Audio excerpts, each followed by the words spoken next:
Hi, what's going on, guys? We're back on Warhammer 3 and trying out what I think is by far the most interesting unit change on patch 1.2. Crane Gunners, and their synergy with a bunch of new and fixed techs and skill lines from Miao Ying.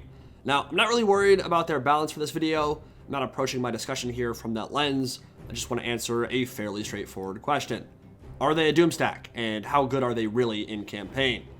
You might recognize this playthrough from launch week. It's the same session as that massive boost to your campaign by Chillin' with the Dark Prince video, and all the important changes will retroactively apply to that campaign, even though I haven't played it since like January. And Mother Miao just had a visit to Nikari's King shop in the Chaos Realms. She came back with Slaanesh's Blade, which I guess is what the kids are calling it these days. Sounds like a fun toy to play with, and clearly it's going to make whatever army I make a hell of a lot more powerful. She's already a force as a dragon, even more powerful when she's wielding Slaanesch's favorite toy. But even though she's a super important part of the army, she is not the focus here. Crane Gunners are, with the usual caveat being this army is not optimized. It doesn't have all the skills, tech, and veterancy required to take it to that next level. But in some ways, I think that's good, right? Because if they can perform well here, without all the techs required, we know they're only going to get better. General idea is to put the tanky single entities out front and shower everything that comes into range with 50 BMG, which should hopefully turn both monsters and infantry into red mist. Now, I did get confirmation from the CA balance team because I misinterpreted what they initially said, and a single crane gun projectile can hit up to 3 enemy infantry models, not 2. So as we've already demonstrated, their formation killing is a bit spooky. They're almost more like artillery. It will need to be, though, because we are massively outnumbered here by 3 relatively elite stacks of Kurgan Warband just outside the Great Bastion. There is one major problem with the Chaos armies, and that is the Throwing Axe Marauders, which absolutely butcher armored monsters like Terracotta Sentinels. So ironically, even though they're the cheapest unit on the enemy side of the field, they're probably the biggest threat outside of just the sheer weight of bodies and effective HP being thrown my way. Because if I'm not paying attention and they kill some of the statues, the only thing protecting the crane guns is their DPS. So I want to see how this army stacks up against 3 relatively elite armies of the Kurgan Warband, and just try them out, see how we do. Yeah, so line of sight on this map, particularly near the back of my deployment, bit of an issue here. So I just spent a bit of time verifying that each of them are on guard mode and can see into the valley beyond. I'll need to reposition a few of my artillery pieces and get on top of the hill, make sure they have perfect line of sight, because I'll need all the dock I can get, and a wasted crane gun makes my pantaloons feel a bit disharmonious. Miao Ying and the Sky Junk have a special mission on my left flank. As soon as transformation becomes available, I will shapeshift with her to go make some sneaky alpha strike plays. Meanwhile, we are going to hold the high ground. A couple things to note here. Persistent fire wasn't applying to crane gunners correctly before the patch. Now it is. So they have 20% extra reload skill they did not have with Miao Ying before patch 1.2. But because I kitted her out before the patch, before I planned on a crane gun Doomstack, I did not have Eastern Fires, and right now only have 1 point in it. So we're missing that 15% extra ammo and 8% missile strength. Transformation every time I see it is, I mean, it's pretty majestic. Game's got a lot of flair, that's for sure. I also don't have their additional 10% reload time reduction from fast hands on rank 7 vets, or crane sights from the tech tree, which gives them 10% more range, I think, and 10% extra AP. So what I'm trying to say here is there's a lot more you can get out of crane guns. They're only bronze veterancy at the moment. Give them gold chevs, give them all those other techs and synergies, and I think they're going to do a lot of damage. But this is my first battle with them, and obviously trying to make the AI attack me with overwhelming numbers just to see, basically put them through the fire and flames, essentially. If they can hold out here, if they can perform well here, we know they're going to be good in a lot of scenarios. Land battles are only one part of the game, though, so curious how they perform in minor summon battles and sieges, and the answer is probably not very well, which is likely to be a knock against them as a Doomstack. We'll talk about that a little bit later. But we got the army here, and Talons of Night to open things up, I think. She's got chunky ward save, and there's nothing in there that can hurt her except for the throwing axes, and I'm not going to give them an opportunity to shoot me. So basically, I'm going to try to force a blob here, but the AI doesn't like to do that too much anymore. they do a much better job of avoiding that. So I think they're going to run past her and kind of ignore the dragon, which is kind of the only thing they can do at the moment.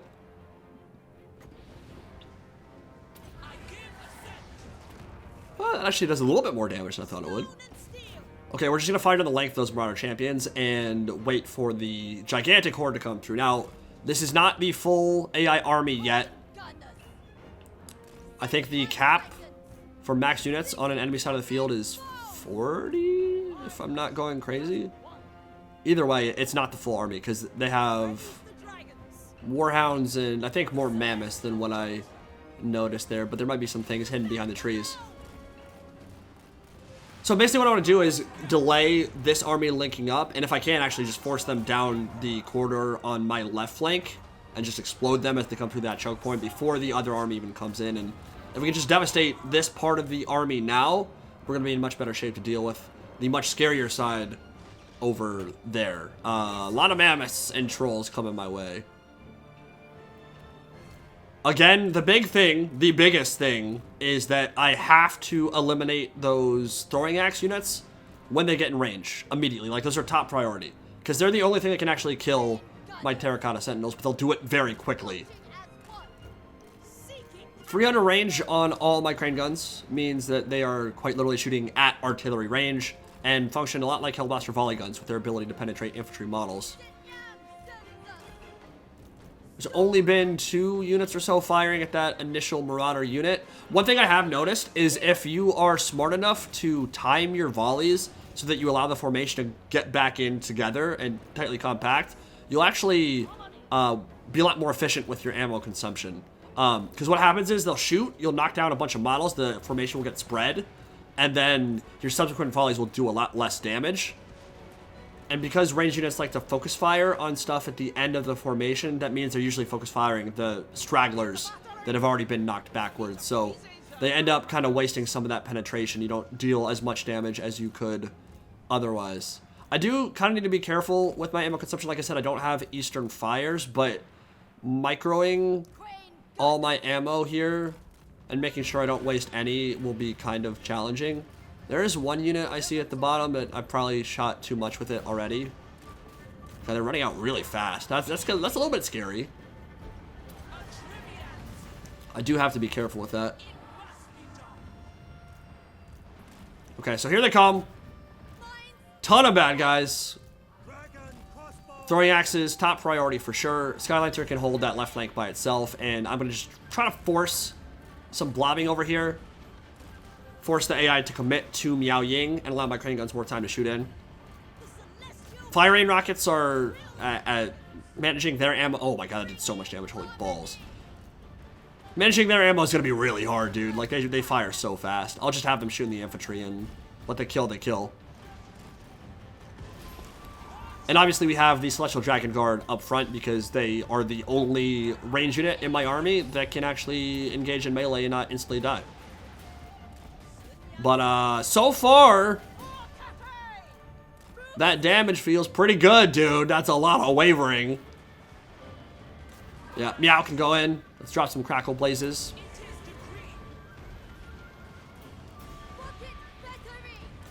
It's looking like D-Day out there, boys. Okay, one of my Terracotta Sentinels is getting low, so Miao Ying needs to go into human form, and we'll cast a regrowth here in a second. Get that healed up. There are more throwing axes that need to get exploded. Pull them back, and yeah, let's overcast a regrowth. Get him back up to full HP. Right side's looking good. Center, a little bit more iffy. But Meow's doing a great job of forcing those blobs, and the fire rain rockets are just exploding them. Ooh, yeah. And the nice thing about being in human form with Sinesh's Blade, too, is that she becomes unkillable. Like, I don't have any regen for her, which I do need to fix. I can't give her the Von Karstein Blade, unfortunately, because Sinesh's Blade is obviously taking her weapon slot, but some kind of regen would definitely turn her up to the next level. I need to get more ward save items as well. But she's very tanky in human form. Like, she can't be focus fired or killed really at all. Now remember, this is just the first wave. We've got a lot more troops coming in. I can see that some of those reinforcements approaching from behind.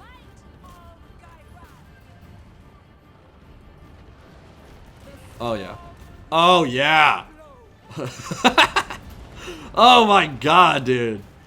The Talons of the Night slow and then just explode it with crane gun volleys. That feels real good. Yeah, I would say the Storm Dragon has some synergy with these crane guns. Ammo is definitely a problem right now. That is something we can look to fix as we level up. One more regrowth and maybe a Crackle Blaze? Yeah, might as well just throw it in there.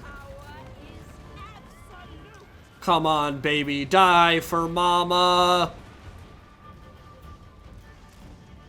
Alright, what is coming out of those reinforcements? There's more coming on my left now, too.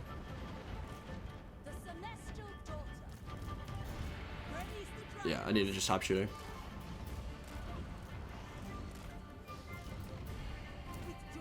Alright, let's try to get a little bit more order and harmony in our ranks.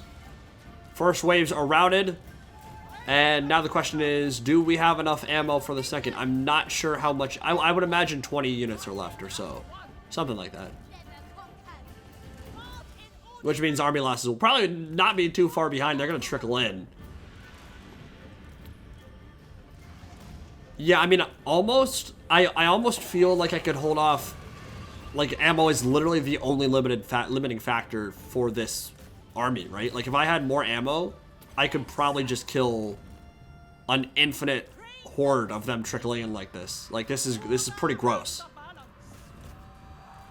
Have I lost anything? I've not lost a single unit yet. I've not lost a single model. I am out of ammo on my fire rain rockets as well.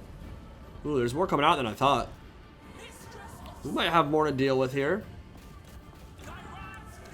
One thing you will notice about my formation is that in terms of that, like the checkerboard that you typically go for with full ranged armies, we're more spread out with crane guns because they have such high range, right?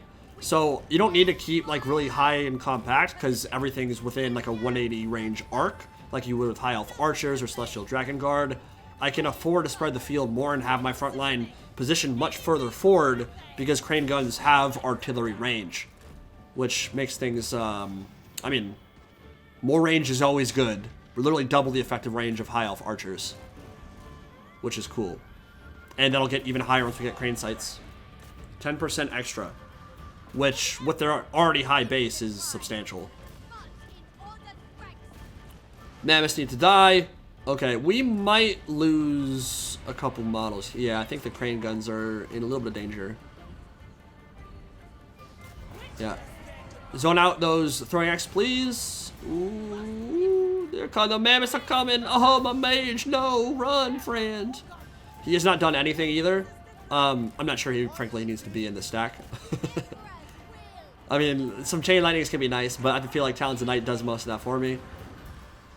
He generates winds of magic, which is good. As I said, not optimized. Oh, we got a lot more coming on my left flank. Okay, all right. Things are getting interesting now, playa. Okay, Dragon, finish off those dudes. And I think the Terracotta Sentinels can deal with that Mammoth. Lost 2 models on a crane gun unit. We're going to turn focus fire those Warhounds immediately because those are a problem. Yeah, I'm a bit torn on Longma, right? Because Longma are going to be amazing in multiplayer. Obviously, for defending crane guns, you need them to deal with Furies and Warhounds and all the fast movers that are such a threat to crane gun armies, or just crane guns in general. But I wonder if they're worth a slot in campaign. I almost feel like 2 wouldn't be the worst idea, even if they're not like the most synergistic unit. Just because having something that can defend those back lines so efficiently, quickly, block charges, whatever, would ensure that nothing ever sneaks through and just kills off 3 full units of crane guns. But then you are missing out on some of the DPS. And they're nowhere near as good as Terracotta Sentinels holding a front line, which has helped me tremendously here, having those 3 single entity monsters alongside Miao. She is starting to get a little bit low. I think she might be getting focus fire by some throwing axes, so I need to move her in a second. Trolls, shoot those trolls. Not a lot of ammo left, dude. A lot of wavering, though. A lot of wavering on their side. That'll finish off that unit. Oh, it's happening, boys. Army losses is imminent for sure.